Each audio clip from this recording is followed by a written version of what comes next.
Hi, I'm Neil, and today we will be unboxing the Arlo Video Doorbell. The Arlo Video Doorbell is a wired doorbell and requires that you have an existing doorbell and chime at your home. This is the Arlo Video Doorbell. It records HD video and is optimized for the front door, so you can see a person from head to toe or a package on the ground. Attached to the doorbell is a flat mounting plate.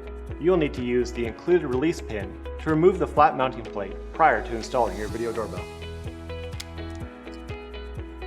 This is the angled mounting plate. This plate provides a better view of your walkway if your doorbell doesn't face an ideal direction. The angled mounting plate is completely optional. Here's the power kit. This will be installed and connected to your existing doorbell chime. This is the screw kit. And here are wire extensions if you need longer wires to install the doorbell. The Quick Start Guide helps walk you through the initial setup steps for your Arlo Video Doorbell. Please check out our installation video for information on how to set up your Arlo Video Doorbell.